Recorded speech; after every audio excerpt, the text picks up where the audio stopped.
السلام علیکم ورحمۃ اللہ وبرکاتہ۔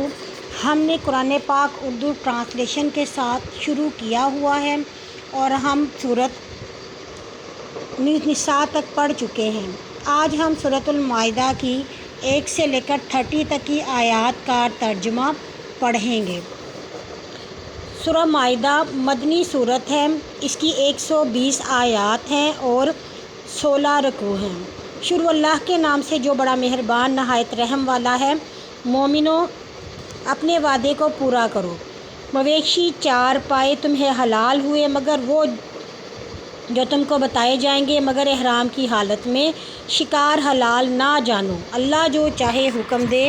مومنو، اللہ کی نشانیوں اور ادب والے مہینہ اور قربانی کے جانور اور گلے میں پٹے پڑے ہوئے جانور کی جو قربانی کے لیے مخصوص ہوتے ہیں، اور عزت والے گھر یعنی خانہ کعبہ کی طرف آنے والوں کی بے حرمتی نہ کرو، اور اپنے رب کے فضل اور خوشی کی تلاش کرنے میں، اور جب تم احرام سے نکلو تو شکار کرو، اور لوگوں کی دشمنی بے سبب اس کے کہ انہوں نے تمہیں ادب والی مسجد سے روکا، تمہیں اس امر پر آمادہ نہ کرے کہ تم ان پر زیادتی کرو، اور نیکی اور پرہیزگاری میں باہم ایک دوسرے کی مدد کرو، اور گناہ اور زیادتی میں مدد نہ کرو، اور اللہ سے ڈرو، اللہ سخت عذاب دینے والا ہے۔ مردار اور لہو اور سور کا گوشت جس پر بوقت ذبح اللہ کے نام کسی اور کا نام پکارا جائے تم پر حرام ہوگا، اور گلا گھونٹنا اور چوٹ سے مرا ہوا اور اوپر سے گر کے مرا ہوا اور سینگوں سے مرا ہوا اور درندوں کا کھایا ہوا حرام ہے، مگر جسے ذبح کر لو۔ اور تھانوں پر کہ کعبہ کے اطراف میں 360 بت پرستوں کے پتھر قربانیوں اور پوجا کے لیے کھڑے تھے، جو ذبح ہو حرام ہے، اور فال کے تیروں سے قسمت آزمائی کرنا بھی حرام ہے، یہ گناہ ہے۔ آج کفار مکہ تمہارے دین سے نا امید ہو گئے، سو تم ان سے نہ ڈرو۔ آج میں تمہارا دین تمہیں پورا دے چکا، اور میں نے اپنی نعمت تم پر پوری کر دی، اور میں نے تمہارے لیے دین اسلام کو پسند کیا۔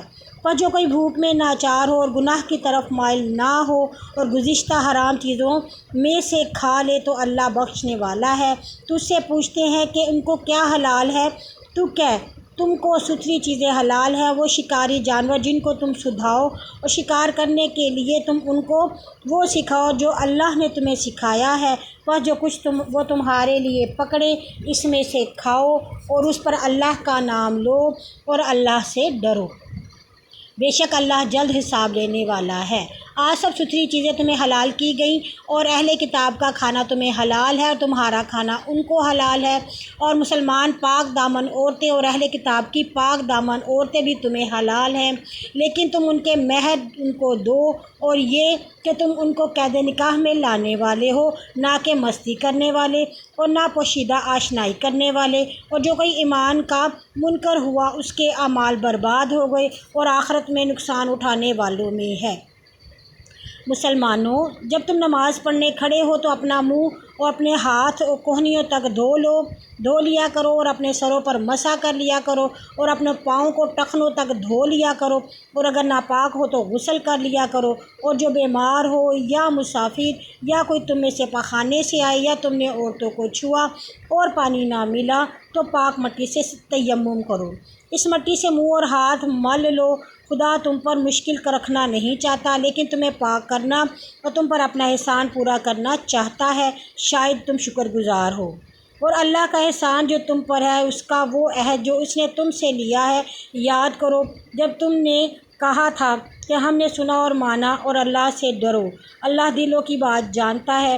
مومنو، اللہ کے انصاف کے ساتھ گواہی دینے کے لیے کھڑے ہو جایا کرو، اور کسی قوم کی دعوت میں اس بات پر آمادہ نہ کرے کہ انصاف نہ کرو، انصاف کرو، یہی تقویٰ کے قریب ہے، اور اللہ سے ڈرو جیسے اللہ تمہارے کاموں سے خبردار ہے۔ ایماندار اور نیک اعمال لوگوں کو اللہ نے وعدہ دیا ہے کہ ان کے لیے مغفرت اور اجر عظیم ہے، اور جو کوئی کافر ہیں انہوں نے ہماری آیتیں جھٹلائیں، وہی دوزخی ہیں۔ مومنو، اللہ کا احسان جو تم پر ہوا یاد کرو۔ جب قوم قریش نے تمہاری طرف دست درازی کا قصد کیا، پھر اس نے ان کے ساتھ تم سے روک دیے، اور اللہ سے ڈرو اور مومنین کو اللہ پر ہی بھروسہ رکھنا چاہیے۔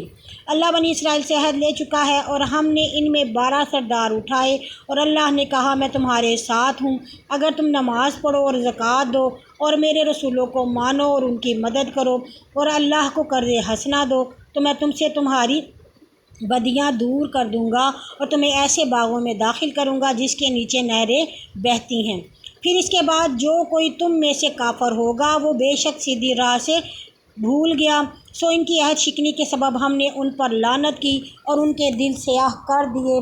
وہ باتوں کو ان کے ٹھکانوں سے بدلتے ہیں، اور جو مصیبت انہیں ملتی ہی تھی ان کا حصہ بھول گئے، اور جو ہمیشہ ان کی ایک خیانت سے خبر پاتا ہے، مگر تھوڑے ان میں سے ایسے نہیں جو ان سے درگزر کر اور انہیں معاف رکھ، بے شک اللہ نیکی کرنے والوں کو چاہتا ہے۔ اور جو کوئی کہتے ہیں کہ ہم نصارہ ہیں، ان سے بھی ہم نے عہد لیا تھا، سو وہ بھی اس نصیحت کا جو انہیں ملی تھی ایک حصہ بھول گئے، سو ہم نے ان دونوں فرقوں کے درمیان روز قیامت تک دشمنی اور کینہ لگا دیا ہے، اور عنقریب اللہ انہیں آگاہ کرے گا جو وہ کیا کرتے تھے۔ اے اہل کتاب، ہمارا رسول تمہارے پاس آیا ہے، کتاب کی بہت سی باتیں جو تم چھپاتے تھے تم پر کھولتا ہے، اور بہت باتوں سے درگزر کرتا ہے۔ اللہ سے تمہارے پاس روشنی اور کھلی کتاب آئی ہے، یعنی قرآن۔ اس کتاب سے اللہ اسے جو اس کی مرضی کے تابع ہو سلامتی کی راہیں دکھلاتا ہے، اور اپنے حکم سے انہیں تاریکیوں سے روشنی میں لاتا ہے اور انہیں راہ راست دکھلاتا ہے۔ بے شک وہ کافر ہیں جو مسیح ابن مریم کو اللہ کہتے ہیں۔ تو کہہ اگر اللہ مسیح بن مریم اور اس کی ماں کو اور ان سب کی جو زمین میں ہے ہلاک کرنا چاہے تو اس کے سامنے کون اختیار رکھ سکتا ہے؟ اور آسمان اور زمین اور ان کے درمیان جو کچھ بھی ہے سب کا بادشاہ اللہ ہی ہے، وہ جو چاہتا ہے پیدا کرتا ہے، اور اللہ ہر چیز پر قادر ہے۔ اور یہود و نصارہ کہتے ہیں کہ ہم اللہ کے بیٹے اور اس کے پیارے ہیں۔ تو کہہ پھر وہ تمہارے گناہوں کے سبب تمہیں عذاب کیوں کرتا ہے؟ نہیں، تم انسان ہو اور اس کی خلقت میں سے ہو، وہ جسے چاہتا ہے بخشتا اور جسے چاہتا ہے عذاب کرتا ہے، اور آسمان و زمین میں اور ان کے درمیان اللہ ہی کی سلطنت ہے اور اسی کی طرف جانا ہے۔ اے اہل کتاب، ہمارا رسول محمد صلی اللہ علیہ وسلم بیان سنانے کو تمہاری طرف اس وقت آیا ہے جبکہ رسول آنے موقوف ہو گئے تھے، تاکہ تم نہ کہہ سکو کہ ہمارے پاس کوئی خوشی اور ڈر سنانے والا نہیں آیا، پس تمہارے پاس خوشی اور ڈر سنانے والا آ گیا۔ اللہ ہر چیز پر قادر ہے۔ اور جب موسیٰ نے اپنی قوم سے کہا، اے قوم، تم اللہ کی وہ رحمت جو تم پر ہے یاد کرو، اس نے تم میں نبی پیدا کیے اور تمہیں بادشاہ بنایا اور تمہیں وہ کچھ دیا کہ جہان میں کسی کو نہ دیا تھا۔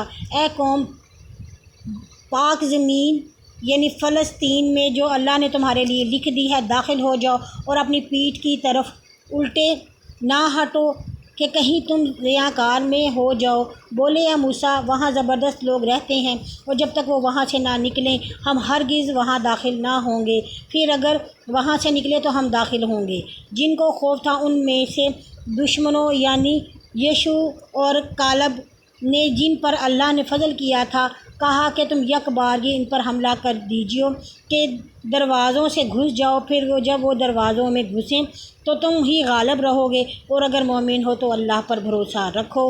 بولے، اے موسیٰ، ہم اس میں ہرگز داخل نہیں ہوں گے جب تک وہ وہاں ہیں، سو تو اور تیرا اللہ وہاں جا کر لڑو، ہم تو یہاں بیٹھے ہیں۔ موسیٰ نے کہا، اے میرے رب، میں فقط اپنی جان کا اور اپنے بھائی کا مختار ہوں جو مجھ میں ہے، اس فاسق قوم سے جدائی کر دے۔ اللہ نے فرمایا، وہ تو زمین ان پر 40 برس تک حرام ہوئی کہ زمین پر سر مارتے پھریں، سو تو فاسق لوگوں پر افسوس نہ کر۔ اور اے محمد، تو آدم کے 2 بیٹوں کا سچا احوال اپنی قوم کو پڑھ کر سنا۔ جب دونوں قربانیاں لائے تو ان میں سے ایک کی قربانی قبول کی گئی اور دوسرے کی قبول نہ ہوئی۔ وہ بولا کہ میں تجھے مار ڈالوں گا۔ اس نے کہا، اللہ تو فقط ادب والوں کو قربانی کرتا ہے، اگر تو اپنی ہاتھ میری طرف مجھے مارنے کو چلائے گا تو میں اپنا ہاتھ تیرے مارنے کو نہ چلاؤں گا۔ میں اللہ رب العالمین سے ڈرتا ہوں۔